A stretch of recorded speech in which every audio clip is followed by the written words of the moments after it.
Bienvenidos al Bibliófilo. En esta oportunidad les traigo un libro de cuentos de una escritora cuya capacidad narrativa es encomiable. Se trata de Isaac Dinesen con los cuentos de invierno.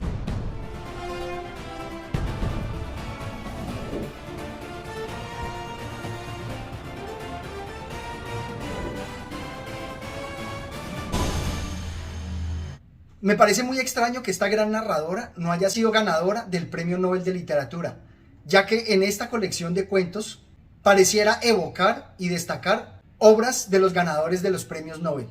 ¿O acaso sean esas las relaciones que se me han creado, ya que he hecho las lecturas de manera consecutiva?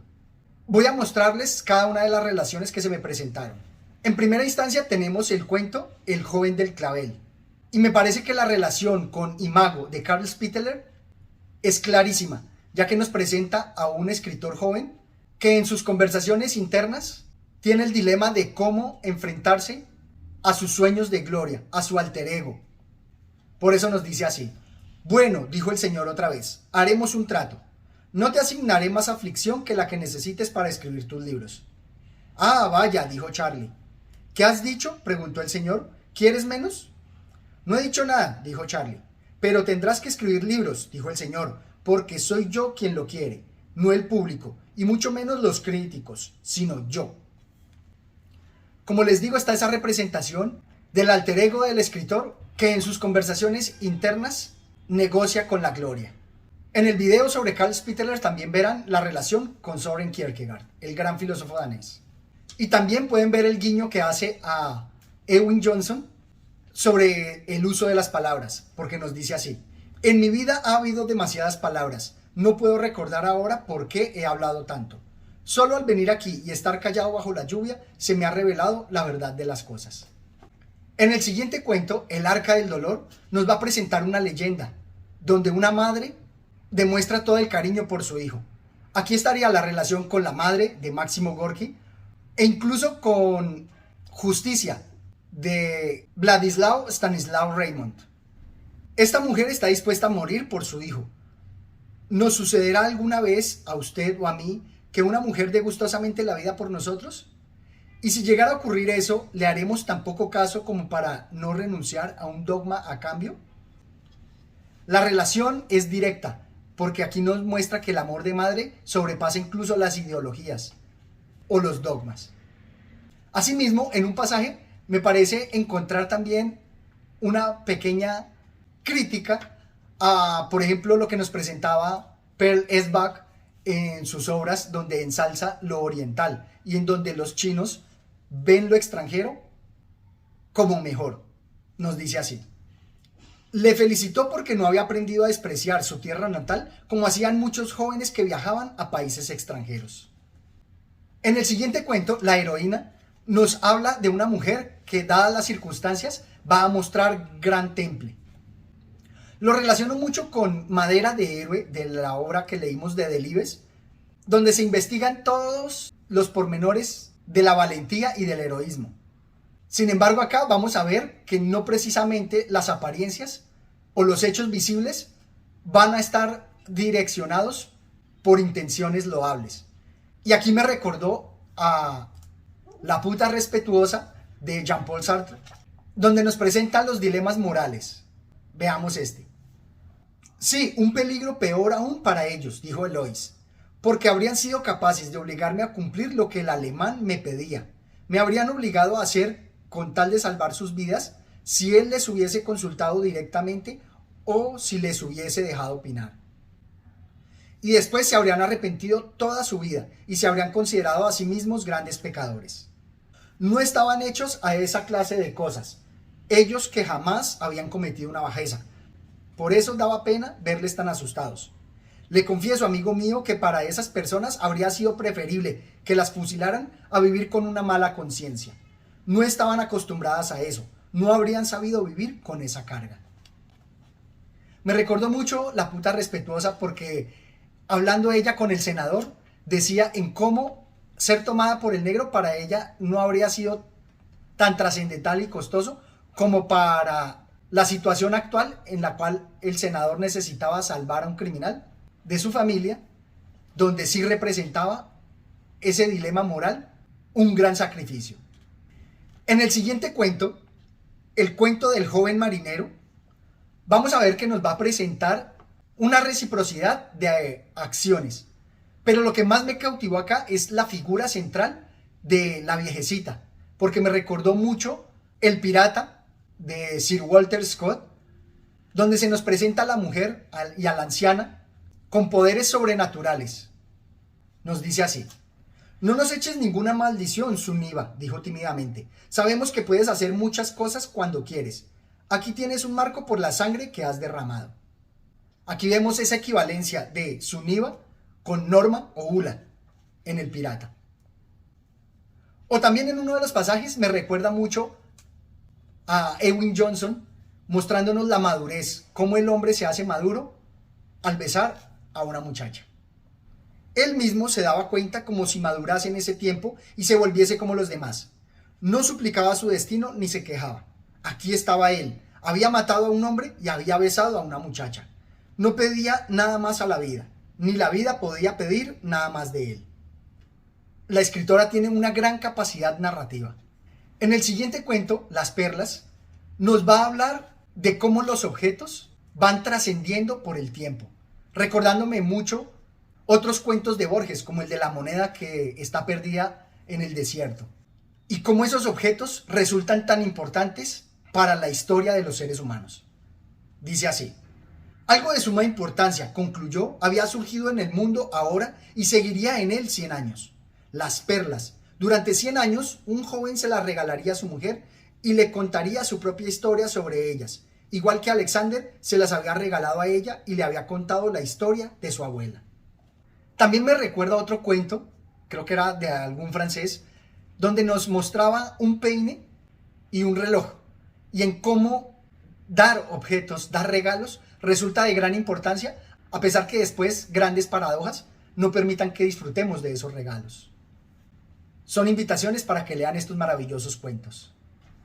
En el siguiente cuento, Los invencibles dueños de esclavos, me parece que la relación se presenta doble. Por un lado, con Manon Lescaut, donde los estafadores son engañados, y también me recuerda las observaciones que hacía Mario Vargas Llosa en La verdad de las mentiras.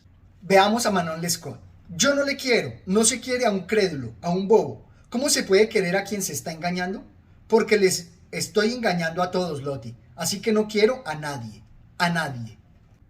Los animo a que comparen las obras y me digan si no hay una relación entre Manon Lescaut con este cuento. Y con respecto a La verdad de las mentiras, veamos lo siguiente. ¿Qué sería de aquellas dos hermanas, pensó, tan honestas como para dar vida a la mentira? Partidarias de un ideal en perpetua huida de una tosca realidad, de esas grandes y amables damas incapaces de vivir sin esclavos.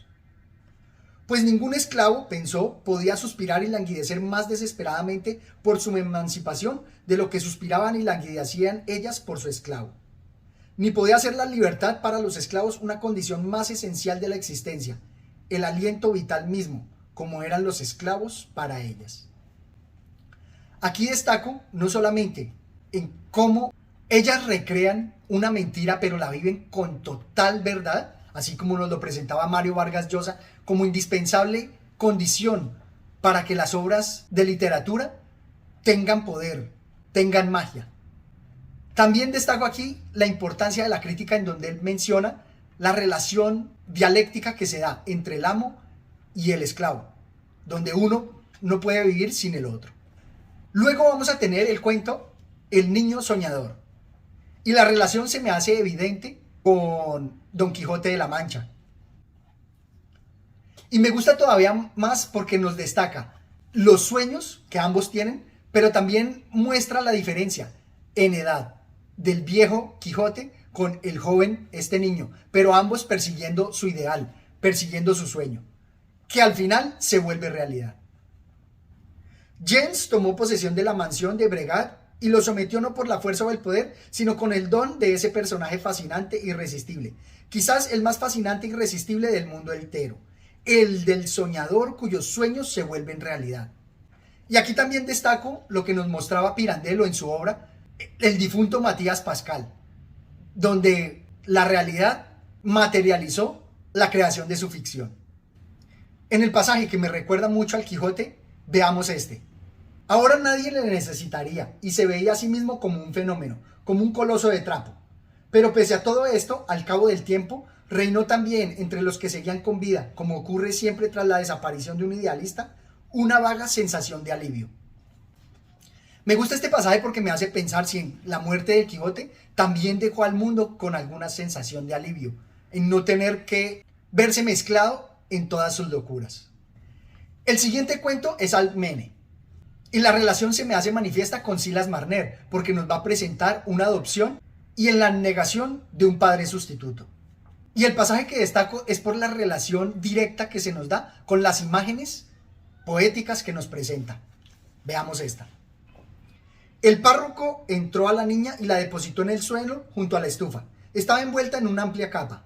Al quitarle el gorro, se le levantó con él su cabello rubio y corto como una llama por encima de la cabeza. Y recordé las palabras del profesor sobre el tizón sacado del fuego. Esta imagen es muy parecida a cómo Silas encontró en los rubios cabellos de la niña el reflejo de sus tesoros, del dinero, de las monedas, del oro. Aquí sucede algo similar.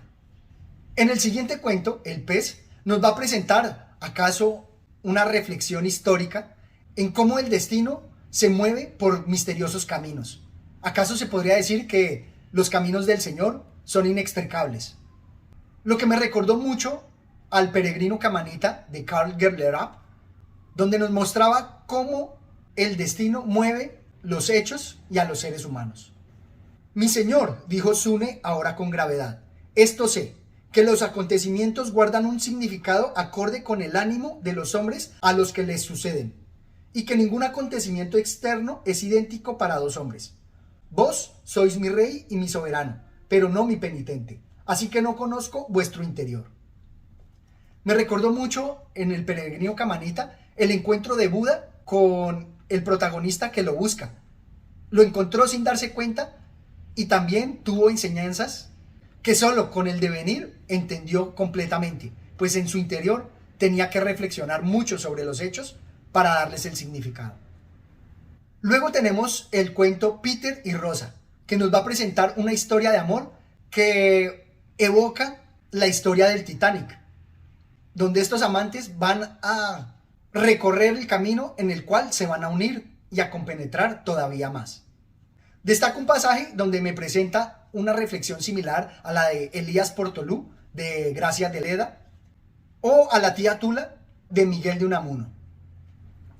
A menudo se le hacía penosa su vida con el párroco, dado que éste no había tardado en arrepentirse de su infidelidad a la memoria de su primera mujer, prima suya, hija de Deán y virgen cuando se casó con ella.